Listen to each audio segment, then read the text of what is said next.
Sotelo, conocido colega que asumió como director del Servicio de Comunicación Audiovisual Nacional. Entre otros cambios, procuró unificar los distintos formatos y contenidos para potenciar también el portal web. Para hablar de este rol y de los nuevos cambios que está impulsando, recibimos al colega Gerardo Sotelo. Bienvenido. ¿Cómo estás, Leonardo? ¿Cómo están? Bienvenido. Muchas gracias por la invitación.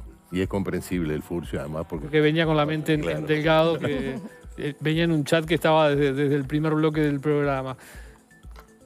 ¿Cuáles son los cambios centrales que estás... siempre trato de usted a todo el mundo, pero en este caso trabajamos juntos en tantos medios desde hace tantos años, que en el semanario aquí, en los años 80... En alguna tribuna también hemos compartido. Hemos compartido en alguna tribuna. ¿Cuáles son los cambios centrales que estás impulsando? Los cambios tienen que ver con un escenario con el que nos encontramos básicamente en 4 áreas problemáticas, ¿no? Una que tiene que ver con la organización, a lo que tú hacías referencia. Otra tiene que ver con la reputación de los medios públicos.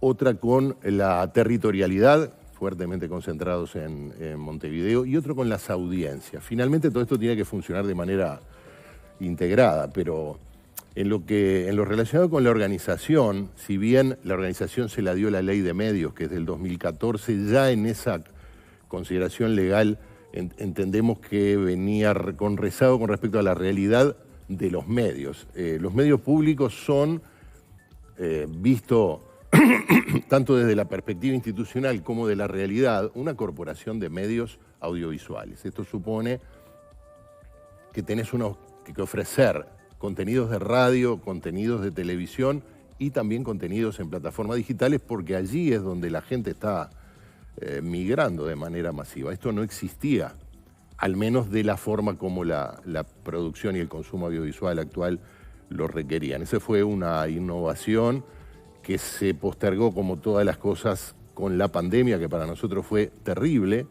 El año pasado, hasta el mes de agosto, estuvimos con programación de emergencia en el canal y en las radios con restricciones de movilidad muy severas. Con respecto a la reputación, trabajamos muy fuertemente en 2 áreas que seguramente todos los que están en el piso compartirán. Los medios públicos y particularmente Canal 5 eran considerados como el pariente pobre, se veía mal, eran aburridos, así lo veía la gente, no digo que eso fuera así.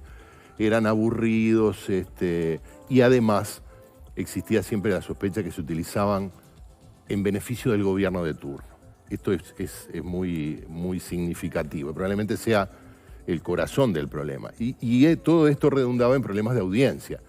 Digo problemas porque nosotros planteamos desde el comienzo que era necesario tomar en consideración las mediciones de audiencia, porque de allí surgía información sobre las preferencias del público, qué miran, a qué hora, qué tipo de público, etc. Y porque además teníamos que incorporar en la evaluación de nuestra gestión, finalmente que los productos audiovisuales que la sociedad financia lleguen a una cantidad razonable de personas.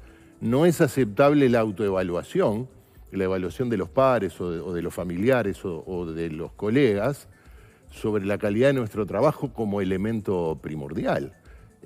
Tenés que reflejar en la preferencia del público que lo que estás haciendo es útil para una cantidad razonable de personas. Este es un poco el panorama con el que nos encontramos, problemas que entendemos que existían, que en alguna medida existen y que pretendimos ir mejorando. Abriste ahí varios frentes, pero arranco por el último. ¿Eso cómo ha marchado? ¿Cuál? El de audiencias. Bueno, en el caso de las audiencias tenemos nuestras 3 grandes plataformas, que es el canal, las radios y lo digital. En el caso de las radios hemos tenido, sobre todo en la radio que más cambió, que es la radio que más podía cambiar en audiencia, que es Radio Uruguay, porque tiene una propuesta generalista, periodística, de variedades, muy vinculada obviamente a las características de un medio público, pero que perfectamente podía recibir más audiencia de la que tenía. El Radio Uruguay estaba entre las 3 AM menos escuchadas de Montevideo, en 24, y ahora está en un nivel considerablemente mayor, con algunos programas entre los 10 o 5 más escuchados de su horario. Esto es un resultado aceptable, aunque podría ser todavía mejor. En el caso del canal, por distintas razones, si bien hemos logrado mejorarlo en valoraciones subjetivas, el canal se ve mejor, los programas son más interesantes, hay profesionales, cualquier persona puede mirar el canal independientemente de cuáles sean sus opiniones políticas, religiosas o filosóficas, que no va a encontrar algo que lo moleste.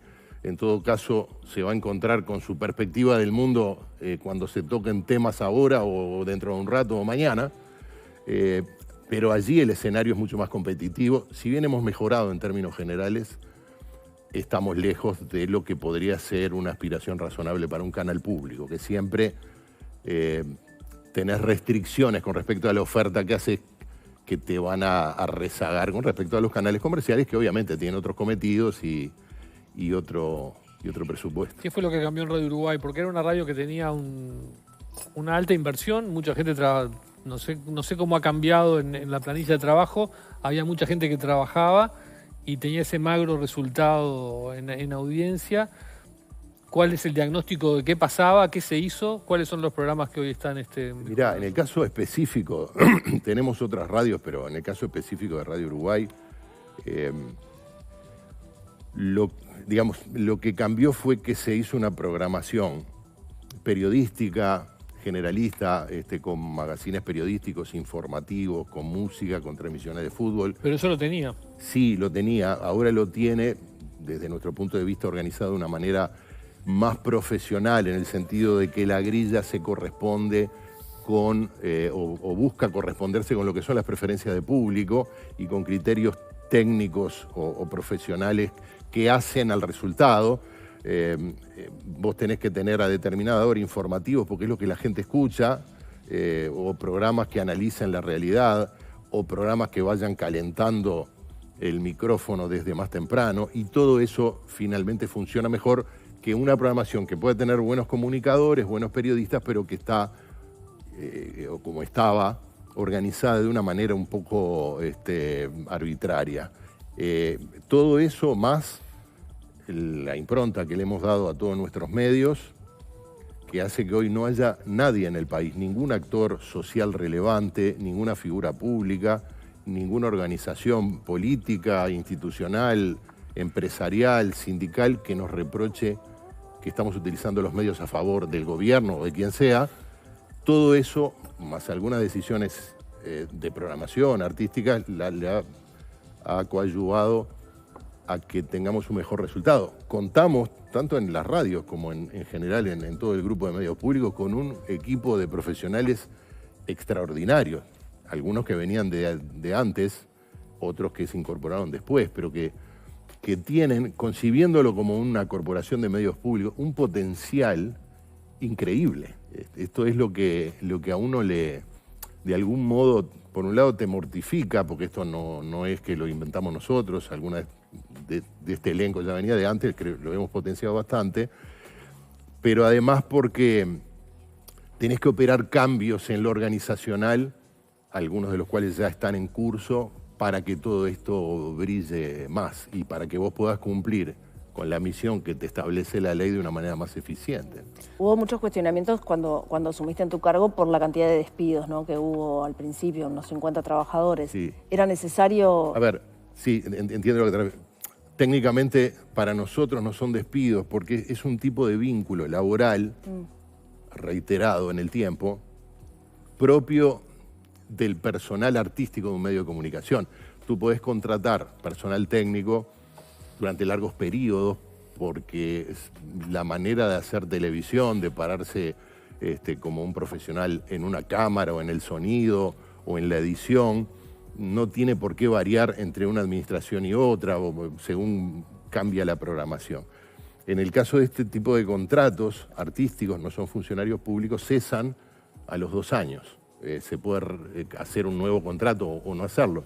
Lo que encontramos es que teníamos una organización de medios públicos con unos más o menos 200 funcionarios y 200 contratados para tareas artísticas, llamémosle, de los cuales más de 150 estaban haciendo radio, unos 40 en televisión y había aproximadamente 7 u 8 personas haciendo contenidos digitales de manera muy dispersa. Esto es totalmente inaceptable en una estructura de medios contemporánea.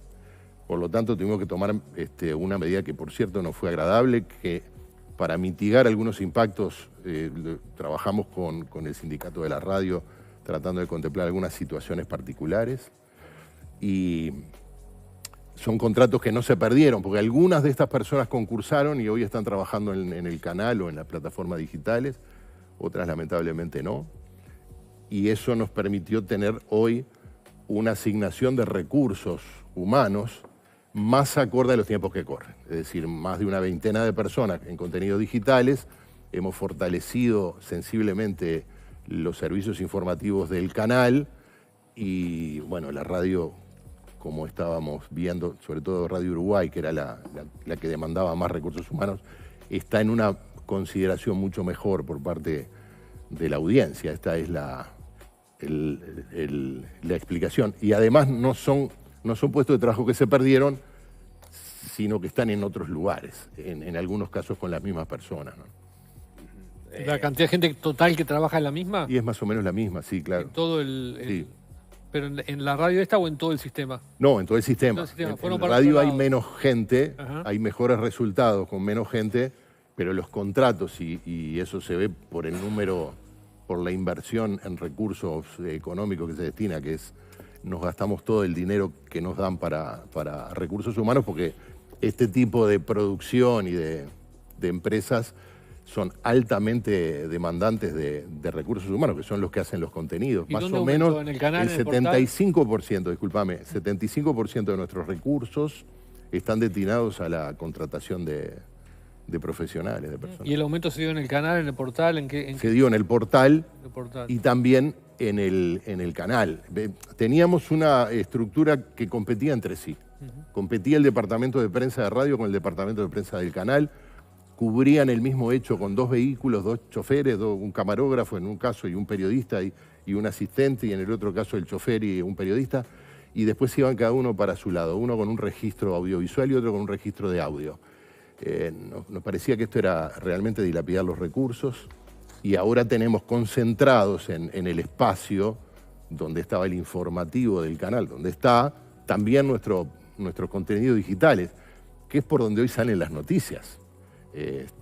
Luego se hace un informativo que sale al mediodía, otro que sale a las 7 de la tarde, pero básicamente el hecho que se cubre es el mismo y se busca hacer, digamos, contenidos que se compartan entre todos los medios.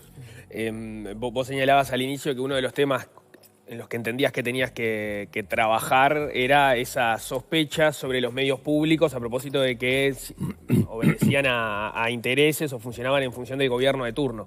Es una discusión que está planteada en estos días, pero es una discusión que es histórica en realidad en relación a los medios públicos, y que si uno mira antes, o sea, sin entrar en los detalles concretos, porque además uno no me correspondería valorar ni este trabajo ni los anteriores. Formalmente la sospecha sigue sobre la mesa, porque la película se cuenta igual.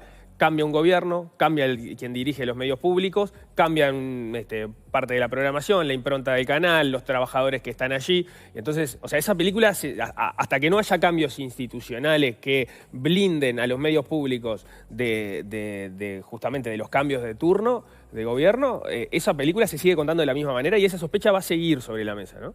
Sí, pero... Sí, pero.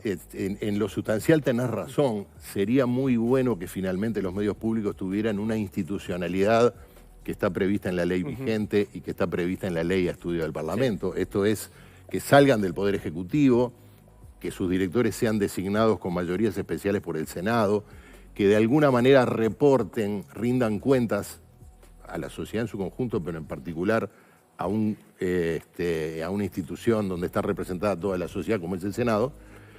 Pero aunque eso no ocurra, nosotros hemos tomado políticas activas para evitar cualquier sospecha. Y el resultado es que de la película podés hablar tanto de cómo se hizo cuanto de lo que dice la gente.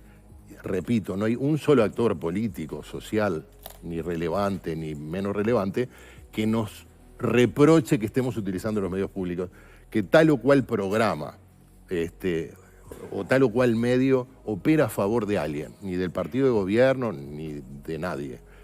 Y eso no es fruto del azar. Es decir, desde el principio tomamos la decisión de actuar con imparcialidad, de cubrir las noticias de forma balanceada, porque de verdad creemos en la pluralidad y en la diversidad. Es decir, tenemos equipos de trabajo que se rigen por normas profesionales.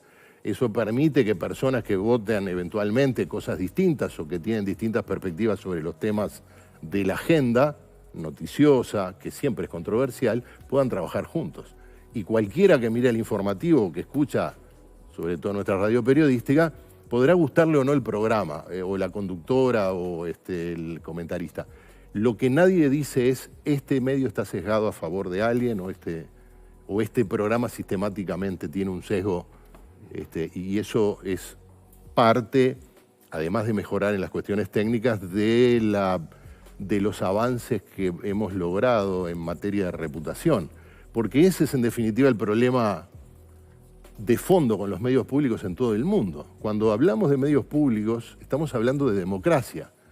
Y en el Uruguay se ha dado durante décadas, felizmente se ha revertido, que los medios públicos eran el no tema, es decir, no eran tema, no aparecían en los programas de gobierno, no aparecían en las campañas electorales, no aparecían en los ámbitos académicos, no eran tema. Luego, esa opacidad invita a que el que esté al frente lo utilice para sus asuntos particulares, ya sea para enriquecimiento personal o para llevar agua para su molino. Y en los países de democracia plena, Uruguay está en la élite mundial en materia de democracia. Hay 20 países de democracia plena, Uruguay está en el lugar 14. En el resto de los países, los medios públicos son un tema.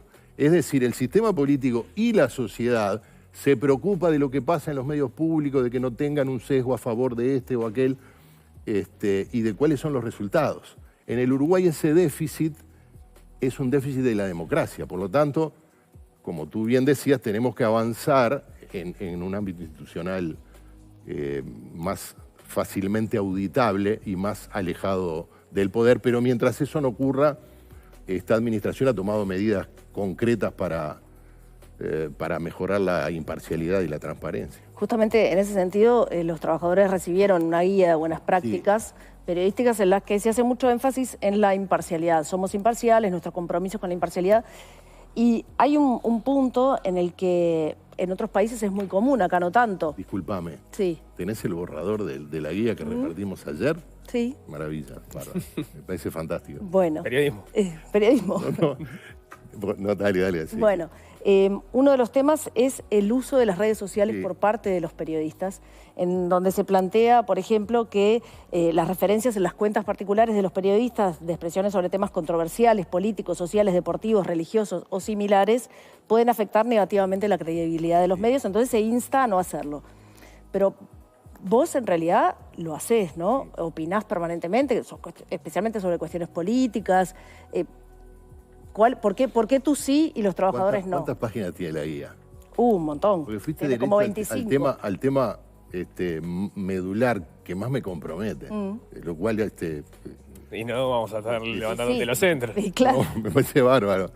Yo no soy un periodista, haga lo que haga con los medios, soy una autoridad política. Nadie puede pensar que yo soy ecuánime en cuanto a los temas políticos. Lo que sí estoy obligado como autoridad, como jerarca público, a que eso no incida en el desempeño de nuestros periodistas. Y créeme que no ocurre. Pero sí, es verdad que ahí puede haber un punto en el cual hasta yo, que no actúo como periodista, tenga que moderar mis expresiones en las redes sociales. De hecho, lo hago. Yo solía ser bastante más activo y bastante más contundente en las redes. Ahora me reservo para algunos temas más referidos a lo que yo interpreto como valores cardinales, valores democráticos o filosóficos. Pero el sentido de eso, que no es una prohibición, es un consejo, es una sugerencia, apunta a que vos no te encuentres con un periodista que asociás con los medios públicos tomando posición más allá de cosas a las que tiene derecho sistemáticamente en las redes sociales, porque eso puede permear la reputación de la organización. Ahora, ese es un poco el sentido. pero aún no estando en la guía, suponiendo que no hubiéramos tenido el borrador, me parece que con lo que se venía diciendo antes, ¿no? De que los medios tienen todos los medios del Estado, ¿no? En este caso Canal 5, las radios públicas, tienen que dar esa imagen de imparcialidad, de abrirse a todas las opiniones. El hecho de que la cabeza esté dando opiniones en las redes sociales parecería no ser lo más conveniente. Probablemente no lo sea, sí, lo asumo como un desafío. Porque yo ahora veía un tuit sobre el tema de la eutanasia, por ejemplo, y eso que yo coincido también con... ya acá los que ven el programa se han dado cuenta, yo estoy a favor de esa ley, pero bueno, hay una cantidad de gente que no está a favor de esa ley, hay que informar las dos posiciones, acuerdo, pero y si hay un tuit que dirige el informativo del Estado, porque no es lo mismo que es un programa, que no es un programa del Estado, yo no lo veo, me parece que hace ruido ahí. Es que probablemente tengas razón. Lo que decir la explicación, la fundamentación es, nadie puede pensar que yo soy imparcial desde el punto de vista político, porque ocupo un cargo político, pero eso puede permear de alguna manera la valoración que se da de la organización. Eso es cierto. Luego, lo que yo opino en redes sociales es mi opinión y jamás, ni directa ni indirectamente, eso baja a la organización. Es decir, che, ¿por qué no cubren esto de tal o cual manera?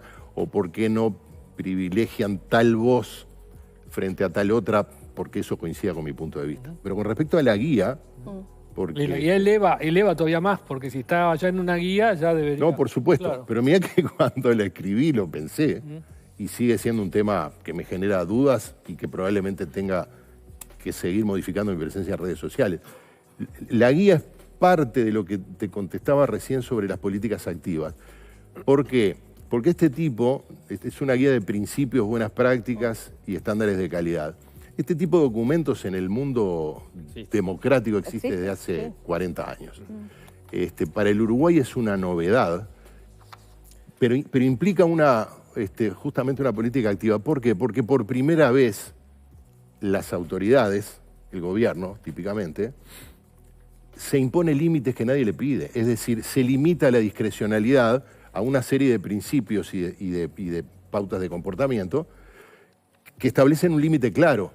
Luego, tú seguramente lo recibiste porque se lo hemos dado en las últimas 48 horas a los 3 sindicatos, porque nos interesa obviamente tener su opinión y ojalá salga con el más amplio consenso, porque supone también, y por primera vez, reglas de juego clara para los periodistas, editores, productoras y fundamentalmente para la sociedad. Es decir, va a haber un documento con el cual cualquier actor político y cualquier persona va a poder decir, mire, usted acá dice tal cosa, pero yo vi en uno de sus medios, en las redes sociales o en una de sus radios, que no se cumplió. Y eso lo puede hacer la oposición, lo puede hacer el PIT-CNT, la Cámara de Industria, la Sociedad Rural, una organización religiosa, un club deportivo, o lo puede hacer cualquier ciudadano. Esto es un cambio en el sentido que estábamos hablando. ¿Tu gestión debería medirse por esto que venís diciendo de lo que pasa dentro de estos años o porque logres blindar justamente institucionalmente a los medios públicos para que no podamos seguir contando la película de la misma manera? Bueno, ojalá tengamos medios públicos en un estatus institucional acorde a lo que su propia naturaleza y los tiempos que corren indican y a lo que la ley vigente y en curso establecen, porque hay un amplio consenso en la sociedad uruguaya de que tiene que salir, lo dijo el ministro de Educación y Cultura en la Comisión de Presupuestos. Pero no sale, ¿no? Bueno, sí, algo ocurre. Claro, la ley no sale, pero no por este capítulo. Pero de todas maneras, eso es así. Yo creo que se tiene que medir porque vos recibiste una porción del Estado, una organización en unas condiciones y la vas a entregar, ojalá, mejor.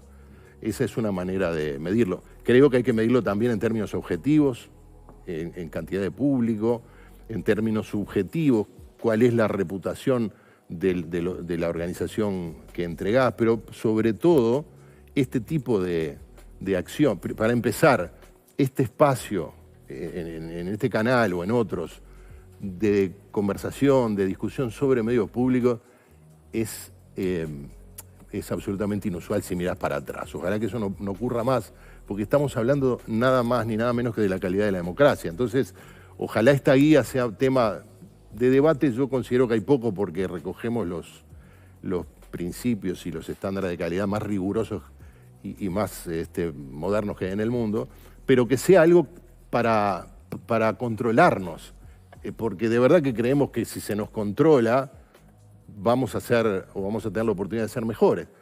Porque, bueno, pues yo decir, mira, vos acá dijiste esto, pero hiciste aquello, y decir, bueno, quizás tengas razón y tengamos que cambiar nuestras prácticas. Eso es también una manera de evaluar la gestión. Gerardo Sotero, director del Servicio de Comunicación Audiovisual Nacional, muchas gracias por haber venido y dar esta entrevista. Muchísimas Muy amable, gracias. gracias. Ahora cuando